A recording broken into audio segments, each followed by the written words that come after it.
All right, well, welcome everyone to the San Fernando Valley Climate Reality Chapter meeting tonight. The good news is we don't have to brave the rain by coming together. We can just be in our warm homes and be able to just learn and work together in this format. So thank you for joining us. My name is Diana Wynand. I'm the chair of our chapter. And in this early part of the evening, we will talk about a few things we're doing, give you some important announcements. We invite you to stay after the program. If you have an announcement, perhaps from a different chapter or a different organization, feel free to stay afterwards so that we can hear about what you're doing. We're going to start off like we do each time with a land acknowledgement. And we've asked Kim Neistat, our treasurer, to give us the land acknowledgement. So thank you, Kim. While she's doing that, I'm going to share my screen so you can read along with Kim. Okay. A land acknowledgement is a formal statement that recognizes and respects Indigenous peoples as stewards of this land and the enduring relationship that exists between Indigenous peoples and their traditional territories. It acknowledges the history that has brought us to reside in this land, the colonialism that is present in our current systems, and calls on us to be mindful of our own present participation in it. We acknowledge that we are on the traditional territory of the Tongva, Quiche, Tatatviam, and Chumash tribes. Thank you. Thank you, Kim. Now it is time for the program, and we welcome back Alex Helou and Jennifer Pinkerton, who were with us last January, but they have new information, an update, and I'm going to turn it back to Michelle, who's going to give our formal introduction to you guys. Michelle? So this is their third year in a row kicking off our January meeting. Alex Helou is the head of the Solid Resources Group that's responsible for managing solid waste for the entire city of Los Angeles, including collection, transport, and processing of source-separated recyclables, green materials, and municipal solid waste from 750,000 residential customers. Alex leads a workforce of over 1,300 employees in 5 divisions with an annual operating budget of over $180 million. He's in charge of implementing many key solid waste management strategies to help the city of Los Angeles achieve zero waste by 2025, including the Solid Waste Integrated Resource Plan and the commercial franchise system. He's a 22-year veteran of the city of Los Angeles. Alex is a board-registered professional chemical engineer with a Bachelor of Science in Chemical Engineering and a Master of Science in Environmental Engineering. And Jennifer Pinkerton is the Assistant Division Manager, Recycling Division, SWANA Certified Manager of Zero Waste Principles and Practice. She works with the Los Angeles Sanitation and advises on recycling, organic waste recycling, zero waste strategies, and food rescue. She manages areas such as LA City facilities, recycling program, environmental preferable purchasing, extended, it's a mouthful, extended producer responsibility, general waste prevention, and food rescue. Jennifer is also a longtime member of the Glendale Environmental Coalition Steering Committee, which has relied heavily on her expertise in the waste field to inform their policy requests and comments over the years. So please welcome Alex and Jennifer. Thank you. Thank you, guys. Now, is Alex, are you going to start, or are you guys going to talk together? How are you going to do that? You know, I will start, and then Jennifer has a PowerPoint presentation, and then I'll come back and talk about the organics program. So first of all, like I told Diana, really from the bottom of my heart, I appreciate being here. I look forward to it. And also, I'm so grateful to your team, because when we started this journey several years ago, myself and Jennifer, we felt we're like the only people out there in the wilderness trying to change things. And finally, a lot of the things we have worked on for the last 4 or 5 years have really made a difference. And the picture behind me is really what the last day Mayor Garcetti signed the executive orders, the 3, the banning of the expanded polystyrene, the zero waste facilities permit, the on the other environmental programs that we worked so hard on, right? He signed 5, 3 of the 5 were sanitation. So we were really excited. And I'll turn it over to Jennifer to talk about the plastics and what we have done and where we're going from here. I'll come back again on the organics, and any questions you may have, please feel free to throw at me. Anything what happened in the department, the changes with the new mayor, what we know so far and what we working on, and I could come back to this one. So Jennifer, I turn it over to you. Sure. Thanks, Alex. Yeah, it's been 4 or 5 years that we started looking at foodware, food waste, all sorts of things like that. So it's really kind of thrilling to see these things come to fruition. I'll go through this pretty quickly because I think a lot of you have probably seen it, but it's a quick overview of where we started with the plastics and where we ended up today. Now, how do I forward this? I'm a tech idiot. How do I forward my slides? Does anybody know? Try page down. Yes, thank you. Okay. So we started literally just a couple of years ago. A lot of motions had not been agendized in what is the Energy and Environment Committee. Typically we get, several motions a year that we have to respond to, but there essentially was a backlog. So we got 8 motions at once, most of which pertain to plastic. But what was very refreshing about this, the council said, use these basically as a starting point, but don't feel constrained by the actual language in the motions. They said, be aggressive, think long-term and broad as far as how we're going to tackle plastics pollution. So this is the list of the 8 motions that we had to develop one plan or one report to address all of these. So as you can see, it's materials, it's also products. It's like polystyrene, but it's also things like foodware, bottled water, looking at the lifestyle practices, meaning take a step back and look at our whole recycling program. Is it making sense? So it really was kind of time to step back and do a reassessment of everything we were doing in terms of plastics. So this was one of the most challenging things I've worked on just because the scale of it was so big and there was significant overlap here, as you can see. The report that we sent back, basically I grouped it into 7 areas. And one thing that's always struck me as patently unfair, as city government, we're responsible for managing waste that comes out of the residential waste stream, the commercial waste streams, but we have absolutely no control over those materials and products entering our waste stream. Manufacturers, in effect, are allowed to produce whatever they want and throw it out into the marketplace, and it ends up in trash bins or blue bins. And we just have to deal with it regardless of the cost, regardless of whether there are viable markets for these products. There's a term in waste management called flow control. And initially that was about waste moving between jurisdictions, intrastate, things of that sort. But I said, it's time to look at that from a different lens, which is, why do we allow manufacturers just make whatever you want, put it into the marketplace, and we have to deal with it regardless of the costs? Because that just struck me as patently unfair. So all the policy recommendations basically were intended to reduce single use or eliminate single-use items when we can, and help push the marketplace toward reuse, refillable things of that sort. So, and I think the best way to do that, the public has thought for many years about solid waste in terms of what goes into recycling bins, but now we're saying it's time to move upstream and try to prevent a lot of materials from entering the marketplace and the waste stream in the first place. So this is just a quick recap of all the basic topics that we looked at. Polystyrene's been very problematic for decades. Cities have been sued when they said polystyrene was not recyclable, because in theory, technically, anything is recyclable, but the fact of the matter is, can you do it in a cost-effective manner? Will you make any money out of doing it?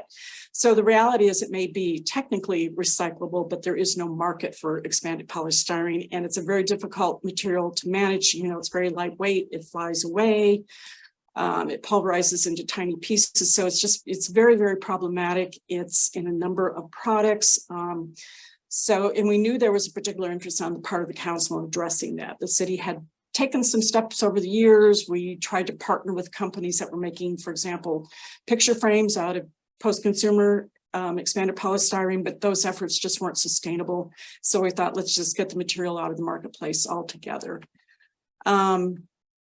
Plastic bags, as you know, there's a statewide law on plastic bags. The city has had one for many years, but it was pretty narrow in scope. It dealt mostly with plastic bags in grocery stores.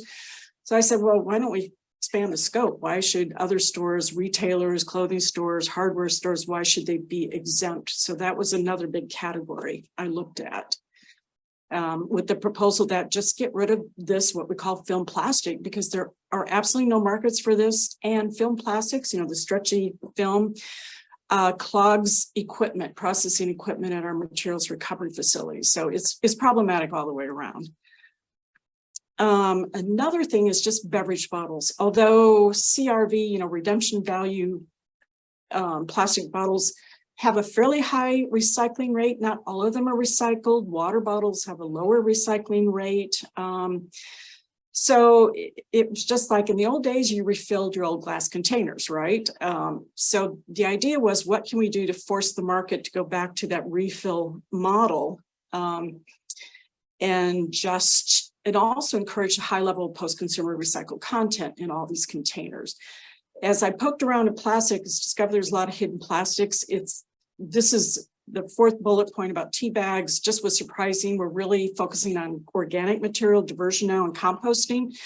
I was surprised to find out that there's plastic in tea bags, which is something you don't want introduced in the organic stream. But the big focus again on this was, do we really need plastic bottles? We lived for years without them. Excuse me. Aluminum cans are fully recyclable. So I was just like, well, let's do what we can to get rid of plastic beverage bottles. This is another thing. Massachusetts, I think, is the first state that just adopted a ban on the disposal of textiles. And I've been reading that it's rather egregious. So many people have shifted to online buying now. Excuse me. But the dirty secret about that industry is that when you return items because they're wrong color, the wrong size, their business model does not reintroduce those products into the retail outlets. It's too expensive, I will say, for them. So they basically throw away a lot of the items at a return, which to me is appalling. These are perfectly good items, but they don't have a model set up to reopen, examine, repair, and relabel the items. So I just said, we've got a whole universe of nonprofit organizations out there. Why should we allow this practice to continue? Massachusetts just recently did ban disposal of textiles. And one reason this is particularly relevant for plastics is a lot of the textiles and clothing out there, a lot of that is synthetic fabrics now, which are petroleum derived. So, but again, it's just an egregiously wasteful practice that I don't think should be allowed to continue. Moving something, much more specific, we adopted the foodware accessories on request ordinance, but I wanted to build on that. In my mind, if you go into a restaurant and you're eating on site, why should you be served in disposable foodware? It makes no sense to me. So we're recommending a ban on disposable foodware for dine-in meals, regardless of if it's a sit-down fancy restaurant or a fast food model. And also, if you're going to continue using any type of disposable foodware, I think we ought to have a mandate for high levels of post-consumer recycled content in those items, because then at least they will absorb some of the products that we put into our curbside bins. And also, as a disincentive for using disposable things like cups and straws, I recommended a fee on those items. Berkeley's had a 25-cent fee on disposable cups for many years. And according to someone that Kate and I both know, a Glendale City Council member who's an economist, he said that's a behavioral economics, that fees act as better disincentives than discounts. So I thought that was an interesting approach.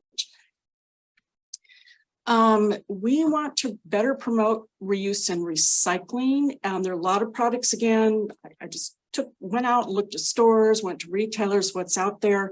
A lot of the packaging is non-recyclable.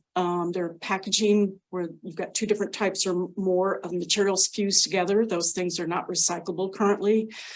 Meal kits, as you know, have proliferated, and they just have an outrageous amount of single-use plastic items in there, many of which are not recyclable. They've got the inserts to maintain the food control or the food temperature control. but a huge portion of what's in a meal kit is non-recyclable. And again, why should we allow those manufacturers to continue those practices? So I was recommending that packaging should be recyclable, and that if you're putting products out in the marketplace that are not recyclable, then you should be funding take-back programs for them.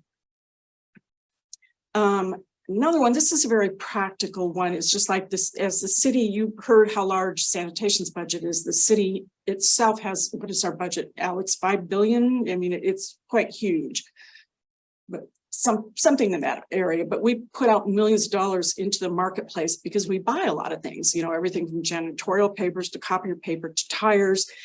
I think we need to do a better job of making our dollars work to promote environmental practices that are beneficial. So one big thing was plastic pollution policies applicable to city property. If we're sponsoring catered events, community events, if we have restaurants on our property, we should be able to control their waste streams. We send uniforms out. This is just a very specific example. We have hundreds, if not thousands, of employees who wear uniforms. Some of those are laundered outside. Well, how about mandating plastic filtration systems, because those uniforms are made out of synthetic fabrics that shed microplastics. So again, it's just like, where's our money going? So I wanted to take a better look at all of our product specifications to eliminate plastic and single-use items where we can. And then also the last one's just a very obvious thing, divest, don't spend funds on things that we don't want to promote and continue. These are other policy recommendations that were in our report. These will have to undergo a longer CEQA analysis, but bioplastics is something we'd really like to see banned. They're often labeled as compostable or recyclable, and they're neither. These are partially or wholly plastics derived from petroleum. They mimic the look of petroleum plastics, so they're very confusing in that regard, but our recycling processors don't want them. PFAS has actually been addressed to a great extent. Those are the so-called forever chemicals that provide grease and moisture resistance, primarily in food wrappers, but also like in Teflon pans as an example. There is a state law that is banning the use of PFAS in food contact, food packaging. So a lot of that's been addressed. One of my big pet peeves, the third item, is labeling mandates. It irritates me to no end that if I pick up a product, I can't always tell what that product is made out of. And I sometimes absolutely no clue what the packaging is made out of. I can't tell if it's Mylar, if it's aluminum, if it's plastic. I think we as consumers, individuals as well as the city, we have the right to know what we're purchasing. So I would like to see full disclosure labeling laws out there telling me exactly what's in that product and packaging and what are the relative percentages of each item.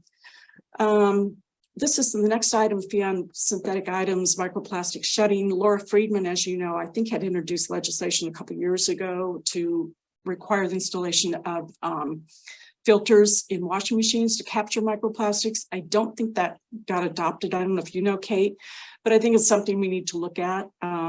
Our sewage treatment plants remove quite a bit of microplastics, but they can't get all of it.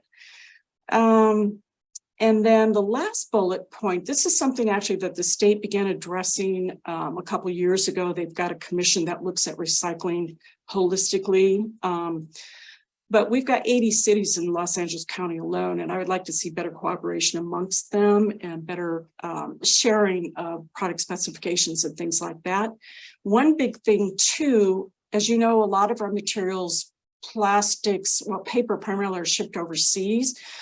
I say let's put our dollars to building local industries or rebuilding local industries and supporting local or regional jobs. So mandating domestic content in a lot of products. So here's where we are. We had several council members who were leaving office that were sponsors of those various motions that you saw listed several slides back. So we wanted to make sure we got some plastic ordinances on the books. So we did get 3 that were adopted recently. This was one of them. This was about the reusable plastic or the single-use plastic bags that we expanded the ban on that to additional categories of stores. So that's very exciting. As you can see in the last paragraph, we're phasing that in. We typically do a phase in where we have an ordinance applied to larger businesses first, And then 6 months or a year later, it applies to smaller businesses because we know they don't have the flexibility. It's a little more difficult for them to switch suppliers and things like that. So we have, I'm sorry, did some question? Okay, so as you can see, the bad one is now applies to apparel stores, farmers markets, food and beverage facilities, hardware stores, and other types of stores that were not covered previously. The second ordinance that we adopted, it's very exciting. We're catching up to many other California cities. It's a ban on expanded polystyrene. It's a citywide ban. So it's foodware, but it's also the other products that I showed you in the previous slide. And it's you can't distribute, offer, or provide these products. The only exceptions are for health facilities, and then also if the polystyrene is encapsulated in more durable products, so the polystyrene doesn't break. Surfboards are a good example, right? Some of those do have polystyrene inside, but they're encapsulated in a more durable product. The only exception are things that are really packaged outside the city. We can't control some of those that would violate the Commerce Clause, but we're pretty excited about this. So it goes into effect Earth Day of this year for large facilities, and then Earth Day of 2024 for all other facilities. And then the last ordinance that was recently adopted is our zero waste facilities and events ordinances. So this is where we will start better controlling the amount and types of waste that are generated at events that are permitted by the city, events that are held on city property. And this will also pertain to example for retailers and restaurants that operate on city property. So for example, if you're having a catered event in City Hall, no more disposable foodware. You have to have reusable foodware, no more disposable napkins and tablecloths and things of that sort. It's a push to going back to the way things used to be, where we relied heavily on reusable items. So we're pretty excited about this. There's also a clause in there that mandates the donation of surplus edible food from catered events and restaurants, because there's a significant amount of edible food that is actually thrown away. So we're very excited about that. We're going to set up a program where we can get that edible food donated to local nonprofits. So the other policies that we discussed throughout this presentation, a lot of those have to go through a more involved CEQA review.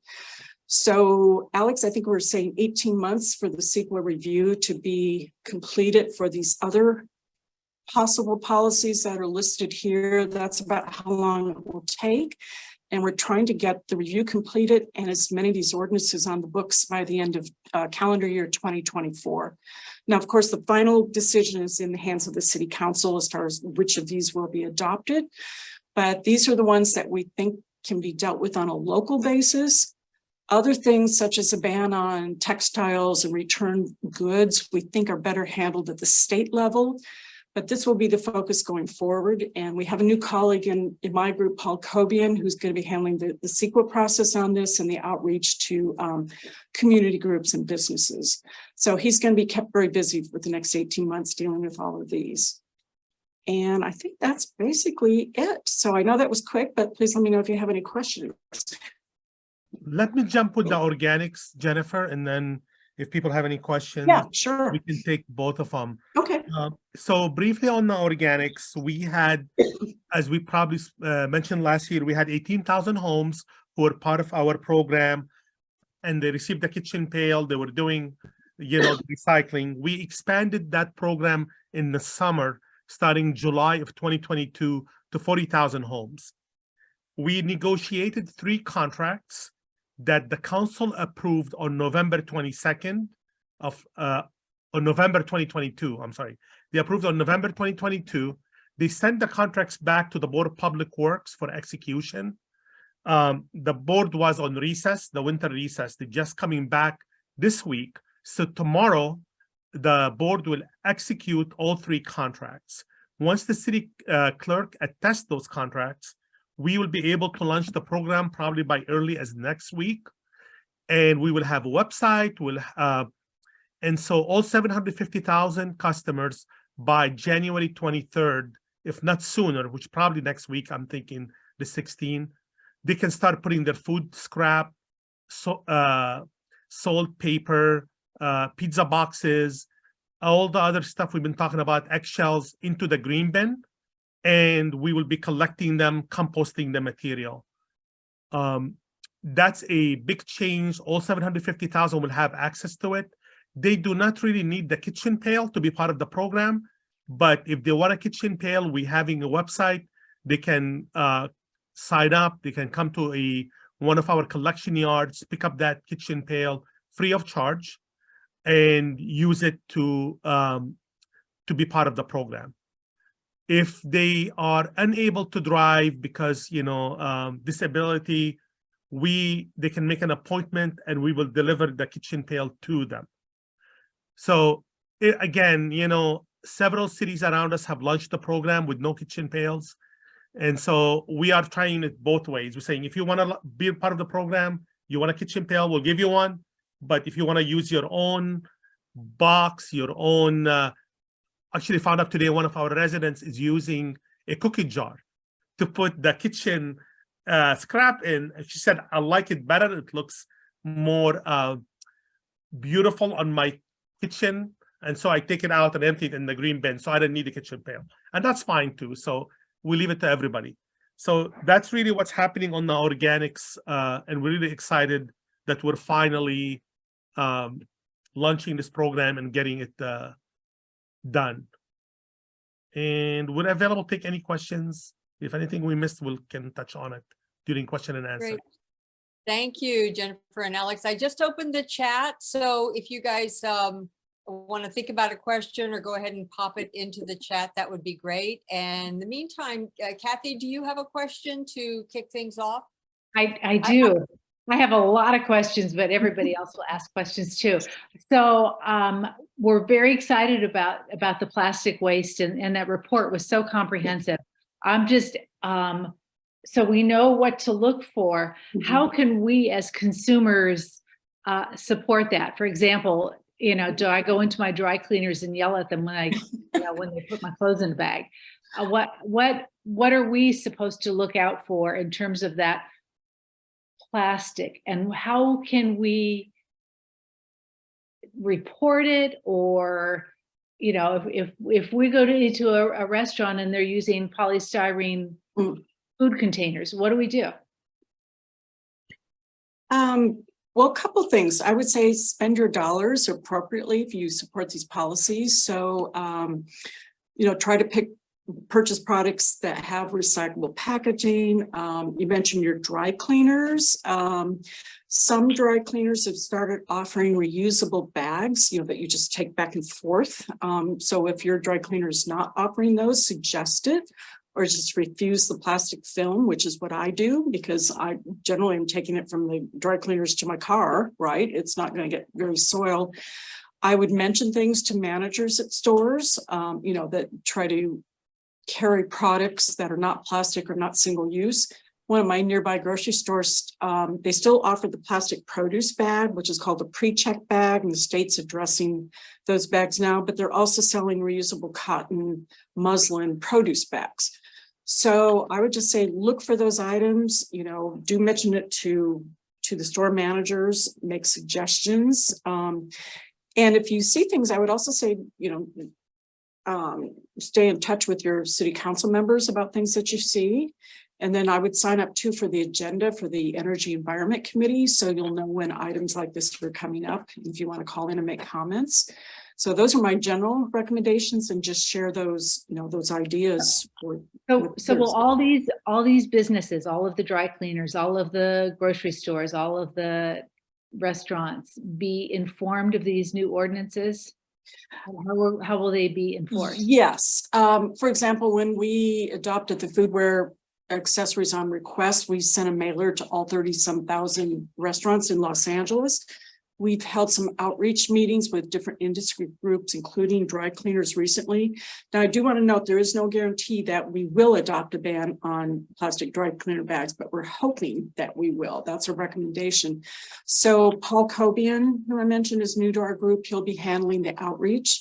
So there will be mailers. We've had some online, we've had some Zoom meetings with industry groups. We plan a very rigorous outreach campaign. We've hired a public relations person to help us with it. So it's going to be a full bore outreach campaign because we do want businesses made aware, because we know they need time to switch suppliers, stop purchasing some items, making switches to new items.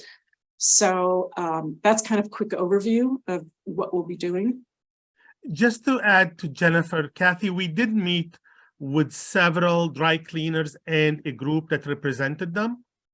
And what they shared with us is 30% of them, of their clients, already have reusable bags that they bring in and they put their material in them.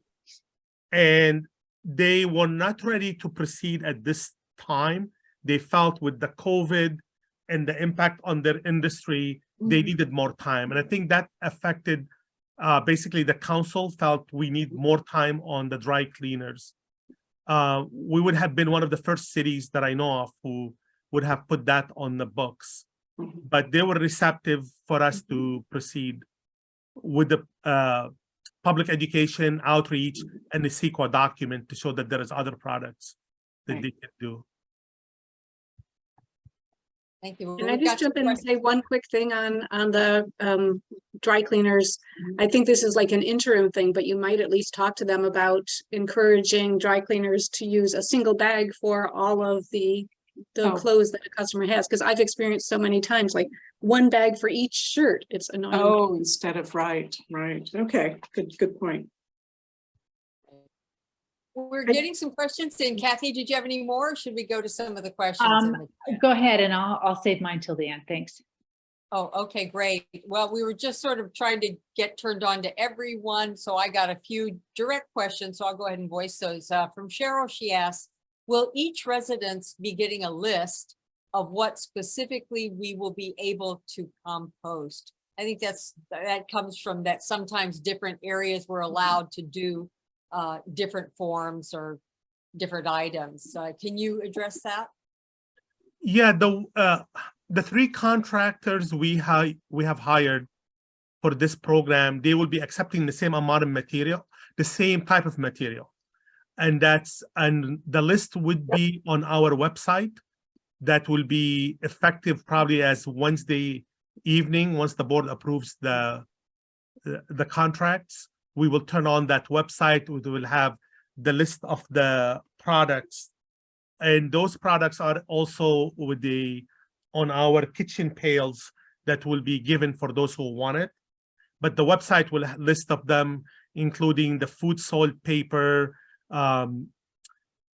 eggshells, meat, bones, and so forth. Anything that's compostable will be accepted. Food, food scrap, food, salt, paper will be accepted. We are struggling, and Jennifer alluded to it, is products that claim to be compostable, or they've been certified by BPI or something. We are, as part of these contracts, we will be conducting multiple tests with Recology, Athens, and Waste Management to determine if these products are actually compostable. So if you go to Target or Whole Food and you get these product that said it's compostable, we will be testing them, and if they are, we will put them on we will add them to our website. But we're starting right now with food scrap and food, salt, paper, along with the green waste and stuff like that. The one we know are compostable. That's great. And along the lines, Sharon asked, for the organic material, does it need to be unbagged when put into the green bin, or are compostable bags okay to put in the green bin? They can be unbagged. They don't need to be bagged. If some people, including myself, sometimes I use paper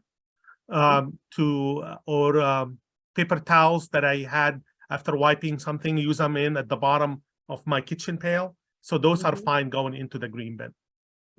Okay. We don't really want to see any plastics, and we haven't really proved that a lot of these plastics are compostable at the composting sites. Recology did some testing with us initially on several products, and they were not being compostable. And we don't want to be creating more plastic in the soil, because these are going to be organic material that we want to give back to our residents. As part of SB 1383, we as a city have to purchase back close to 300,000 tons a year of those material. So we don't want to be giving plastic back to our residents. Right, excellent. Tara asked for a quick clarification. Is the food scrap collection available to all City of LA residents or only certain areas? It's going to be available to all 750,000 customers serviced by the Bureau of Sanitation. Also, all those in multifamily buildings that have already organics program, that's available to them. Mhm. Just briefly, the city is divided into two parts, right? We have sanitation provides direct services to single family, multifamily, 4 units and 6 units and less. And the commercial provided for businesses as well as large multifamily complexes, 5 units or more. So if for anybody under sanitation, the program will be effective day one. Again, they can start the minute the press release. I'm hoping this week we'll be releasing it. So next week will be effective. The collection day, Monday, although it's a holiday, we operating on Monday. Martin Luther King Jr. holiday, we will be operating. So starting next week will be available to everybody to start putting their green material as well as food scrap in. So that will be effective all 750,000 customers. And we will be opening, again, thank you for helping CD4 in the distribution of the kitchen pails. We're working with other council offices who are doing the same thing, giving out kitchen pails. Our yards will be open on the weekends and weekdays for people who want to come in and pick up the kitchen pails too. So we're trying to distribute it on multiple areas for those who want it. If you're part of the Recicla program, which is the franchise, and your building has it, you can just go ahead and you probably, some of them already been doing it for some time now. Unfortunately, it hasn't expanded to all 65,000 accounts. I think we only have about maybe close to 8,000 accounts or 10,000. So hopefully we can expand it to the others now that an ordinance has been adopted, making it mandatory for everybody to participate in the program. Fines will begin per the state in 2024 for those who refuse to be part of the program. Okay. That's that's the other part that state has that we have to enforce. We've had a couple of requests for a link to where people can find some of this information. Alex, you mentioned some things would be posted to the website, and I know LA Sanitation, but if there's a way to dial us in, Tara just put that in there. If there's a slash or anything that takes us there, let us know, or if we just... I can email you so after the board approves it, because we are not, with the bureaucratic things, we are not allowed to release the link till the board approves it, execute the contracts, and the city clerk put the attest stamp on it. It's funny because they won't get paid. The vendors will not get paid if they take the material before the contract is signed by the date at the bottom. It's kind of city stuff. Perfect. And we'll send a newsletter out next week with a follow-up, and we'll be able to add those links at that time. So in the meantime. Perfect. Thank you. I put the main website in there, but I neglected to put the slash between city and SAN, but that will get you to the landing page. Okay. Excellent. Cindy Cotter had a question. Are you making any attempts to separate types of organic waste that may be useful for different purposes, like compost, mulch, or energy production? And how would that work? No, we are using the green bin. See, the organic definition, that's really a great question, by the way, because the organic definition by the state include fabrics and other material. We are not accepting fabrics in the green bin. We're only accepting food, salt, paper, again, and food scrap and produce. So to make it easy on our residents, we are allowing them to put all of them, commingle them in the green bin. But those are the products that will be composted. We are looking at programs to do textile that will be separate, where collection could be done separate, or a bag will be given to the residents so they can put their material in. If it's not if you're not able to donate it to the Goodwill. Because, you know, Goodwill and Salvation Army and others do not take all kind of material. I mean, I tried. Some material they will take it, some material they will not take. And so we want to be able to use that. But right now, we want to make it easy on the residents to be part of the program. And, you know, to be frank, you guys have been amazing. You've been supportive. You think about it. We do have opposition. Some residents that want to change. Oh, it's going to stink. It's going to do this one or that. And we're giving them tips on the website, how they can reduce the odor, how they can address to keep it clean, and how to put it out. And if you don't want to use the green bin, by the way, we're going to have 30 locations around the city that they can take it to, farmers markets or compost hubs that we work with LA Compost on. That what they can take it in themselves to farmers market, drop it in, grab a bag of compost.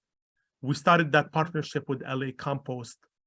Also, some people have their own food dryers at home, like Food Cycler sells some of those, and people have been purchasing them and using them at home. And some people do, as we all know, the backyard composting. So we are allowing all these under our ordinance, that they could do any of these features if they like.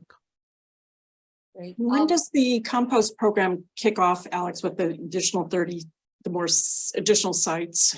We have several already open on the farmers markets. I believe we have about 15 so far, and we are expanding them with LA Compost.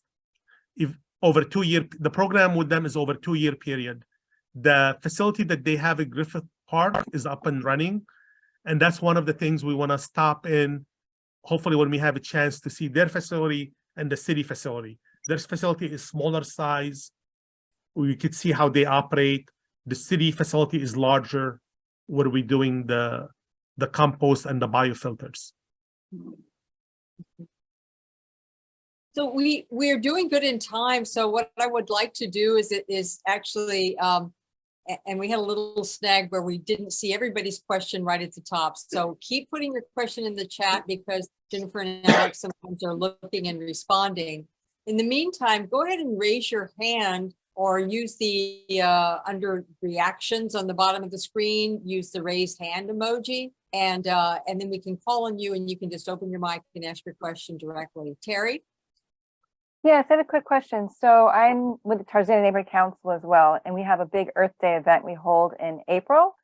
And it's a big family event. We have about 800 people come. Yeah. And so I would be happy to help publicize this great organic waste program. And didn't know if I could even get a couple pails or something like that in brochures that I could put at the event. So who should I follow up with and to continue that conversation? So Terry, just email me what you need, and we can give you a few hundred pails. So you can have as many as you want, and whatever you don't use, we could take them back. Beautiful. So this way, and I have to be honest with you, the kitchen pail, I love them, but also I'm getting opposition from environmental groups who saying you are pushing too much plastic out there. Don't use the plastic. So we have to be careful, and that's why we giving it to residents. We are tracking them in an app like CD4 probably has told you.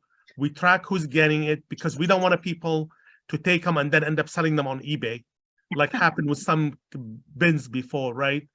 Or some people just using them for other things, dog food, or toys for their kids or something else. So we're trying to limit the kitchen pail for one per household. Okay. I'll follow up with you. Thank you so much. Kathy? You're muted. Sorry, Alex answered my question. Thank you. Oh, okay. So I think Lisa Swanson, you had a question. I had it and then I lost it in the chat. If you'd like to unmute and ask your question, that would be great.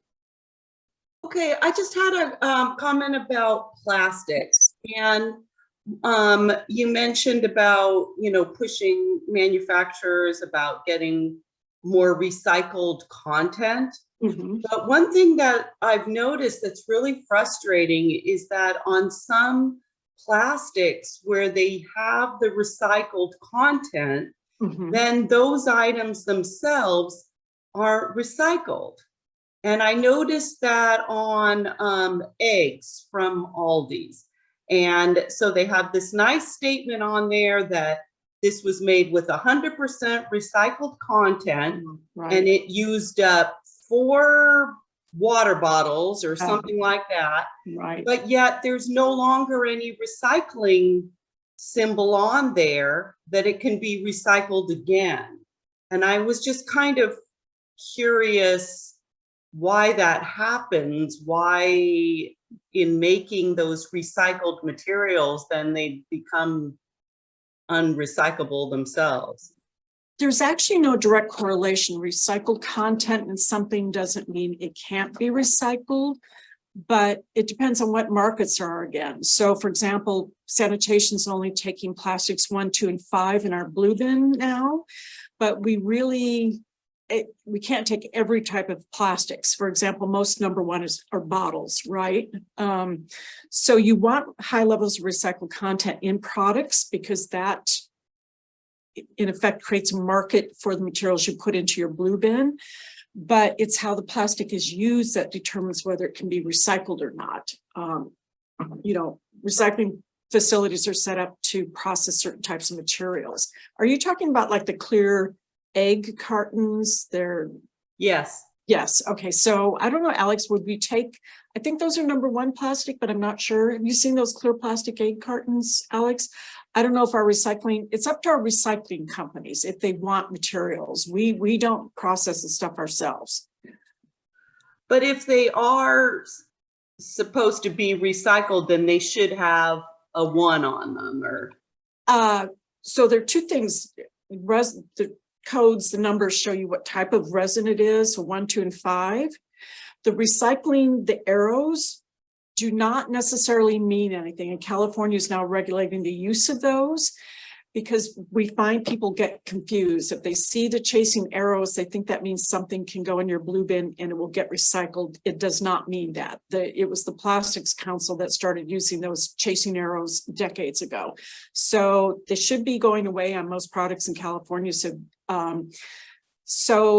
But you want high levels of recycled content in products, but that still does not mean necessarily that that product will be recycled, crushed, pelletized, turned into something else.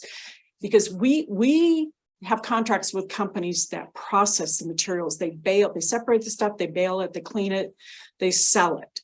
We're not involved in that. And they sell it depending on the requirements of China or Thailand or a local processor. So markets change over time. We used to take plastics 1 through 7. Well, a lot of the 3, 4, and 6 were actually getting thrown away in China. So we've stopped accepting a lot of those things. So high levels of recycled content are good, but that does not necessarily imply it will be recycled and turned into another product. I hope that was clear. Yes. The one of the challenges, I haven't seen the one from Aldi's, but I know that the ones they've been very careful after the lawsuits, for example, against Keurig and others, is that now they say it's recyclable, but check with your local jurisdiction if that is recyclable in your own area. Plastics, number 1, is always recycled, even if it's made from other plastic 1. It might be a challenge if they have composite plastics that they added multiple other plastics in it to make it harder. But as long as it's clear, number 1, number 5, or even number 2, they could be recycled, and they are being recycled. I know for us. We have a few more questions. Cheryl, then Kim, and then Roya. Cheryl? Hey, hi, thank you. So first of all, I want to say thank you that you are heading towards a situation where we won't be purchasing things in packaging that is not going to be able to be recycled, because that is one of the things that annoys me so much. My initial question was going to be, as of last year, you had said that 1, 2, and 5 could be recycled other plastic. So that's still the case, and you already answered that for me. My other question then is, so metals, glass, aluminum, cartons, like milk cartons, are they still recyclable? And those shelf, like you get soy milk and stuff in, the stuff that can stay in a shelf. Aseptic packaging. Yes, are those still all recyclable as well? Yes. And this is a great question because we wrote in our contracts, and the one we have, for example, with CR&R, potential industry, which is down in the harbor, that if a product, for example, such as aseptic packaging, is not recycled, we will drop it out from our list, and there will be so what we forced the aseptic packaging industry and the carton council is to make sure the product is recovered and recycled. Right now, they're sending it to Mexico, to Kimberly-Clark in Mexico, where they recycle the product. And that will be in our contract with, which we are negotiating with Athens at the facility that you will be seeing, hopefully. This was last year, I think, I believe you mentioned that the aim is to have everything recycled here within Los Angeles or Los Angeles County, something like that eventually. That's really our goal, because I mean, we were bragging, us and everybody else, right, that we are recycling, reaching all these high diversion rates, and we're shipping it to China, and then they were recycling some, burning the other stuff. Our material, we confirmed, was being recycled. Then we sent the team to China. Our material was recycled, but some of the material that could not be recycled, they were basically being burned in China. And our staff came back. We sent 3 staff. They came back crying because they saw old ladies sitting down in China, taking a cigarette lighter, burning plastic to sniff it to see if it's number 4 or number 5. I don't know how they were able to do it. And so we said enough is enough with that, and we do need to take responsibility.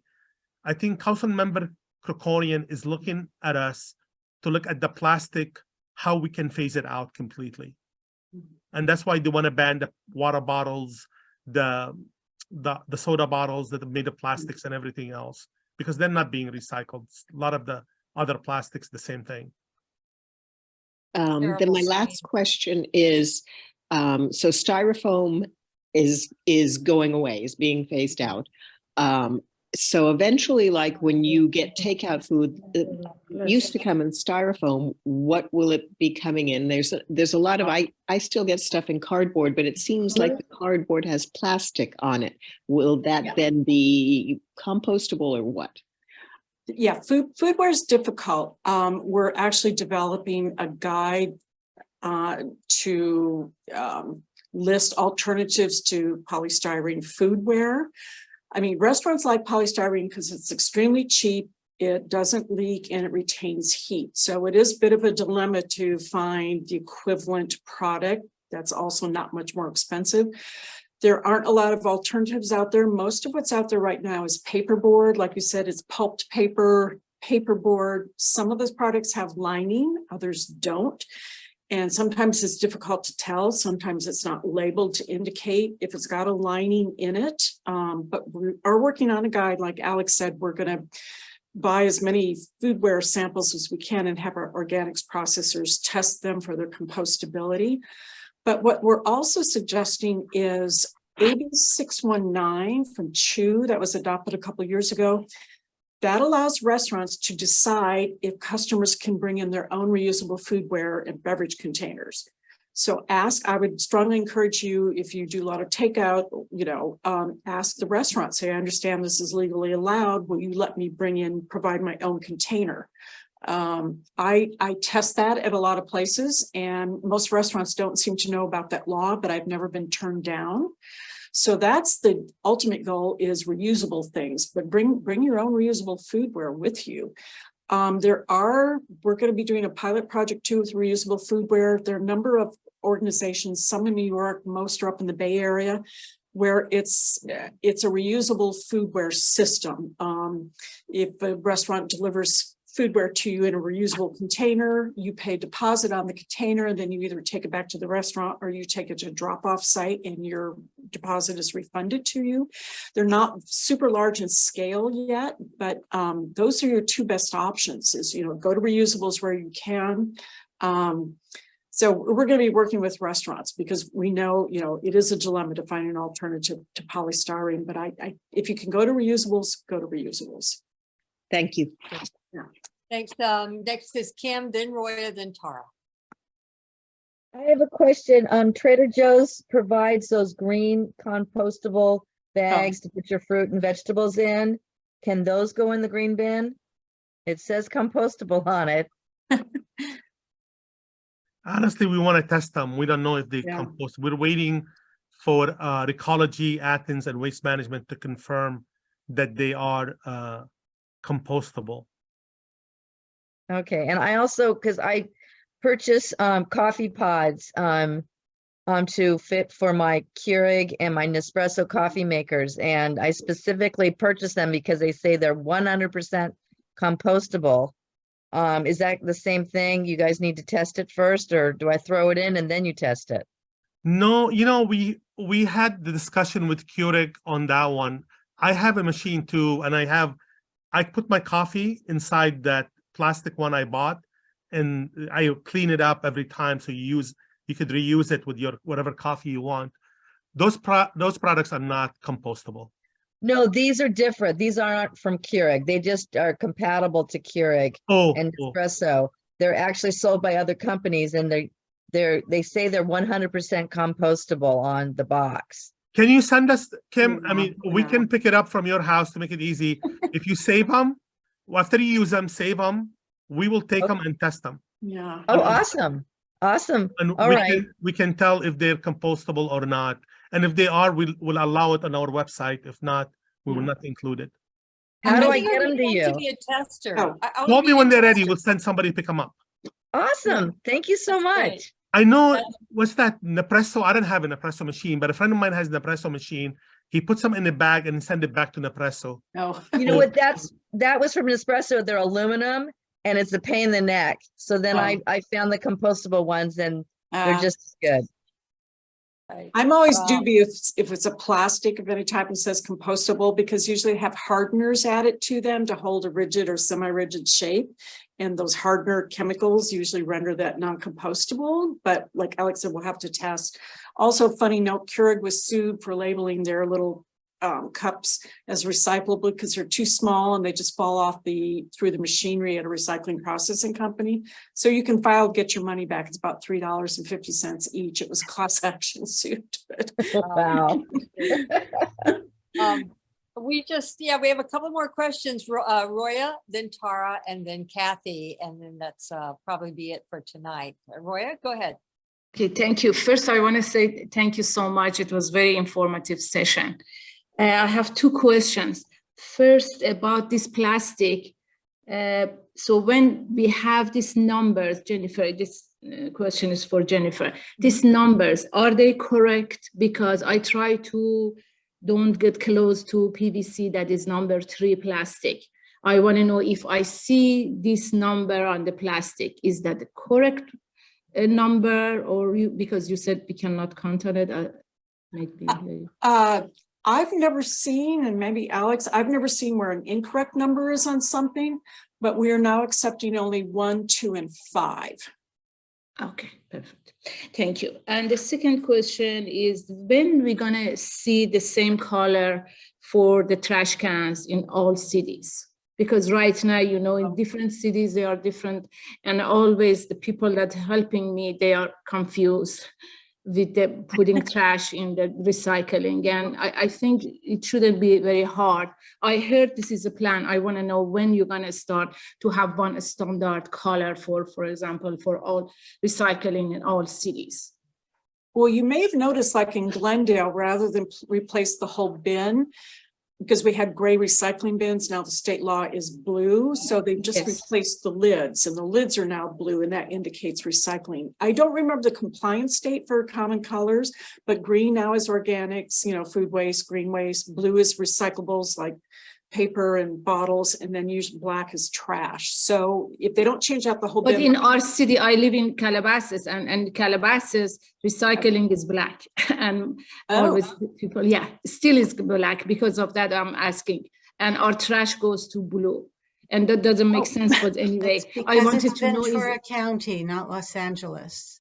Yeah, what happened is SB 1383, right. the state requirement is across the entire state of California to have 3 different colors: black or gray for trash, blue for recyclables, and green. I believe they gave them up to 2024 to, or 2034 to replace all the colors, because the bins have a 10-year life cycle. So the cities that bought them already could have time to change them.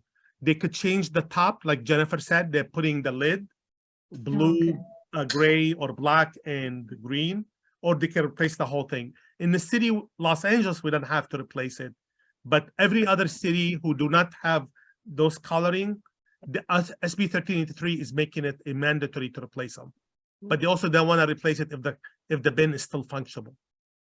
okay. Thank you. Tara, go ahead with your question, and then we're going to wrap it up with Kathy.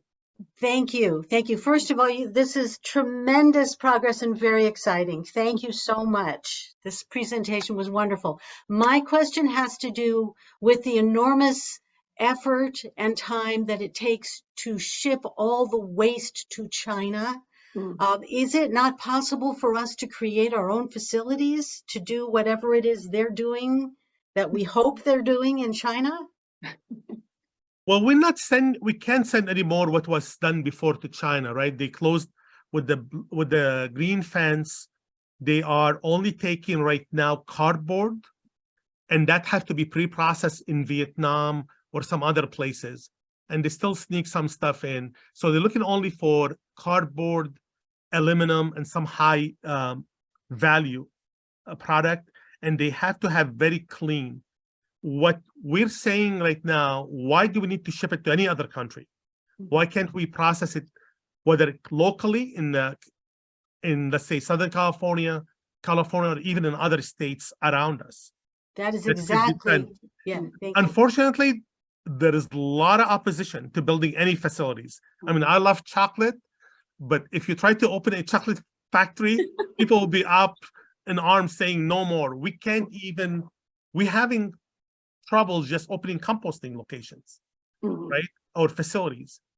So it is, I think the state have to step up and ease some of the CEQA documents. I don't know if Jennifer wants to add to it. Yeah, I think a lot of it happened because we buy so many things from China that we had all these freighters coming in and then returning empty to China. So it just kind of worked out that way like 20, 30 years ago. When curbside recycling took off in California. So it was a perfect confluence of events, put all your recyclable materials on those freighters going back to China. But unfortunately, we really abused, the collective, we really abused it. There was a lot of trash hidden in loads of recyclables. There were a lot of electronics. So China, like Alex said, clamped down because they were getting a lot of materials that they couldn't do anything with. But that California does have a commission looking at this, because part of the thing is, if you rely on foreign markets like that, then when they change their policies all of a sudden, then you're left with, loads and loads of materials that you have there's no place to send them. So it makes more sense if you want a good, robust system to have your own local or regional infrastructure. But like Alex said, there's resistance. It's a difficult permitting process for these facilities. You'll get a better idea what they're like when you go to Athens, but it's very interesting, but it's a long process to get a permit too. Okay, So, thank you. Fascinating stuff. We're going to go ahead and bring the program to a close. Thank you all for all you do, and just really appreciate it. Have a good week and month, and we will see you next month.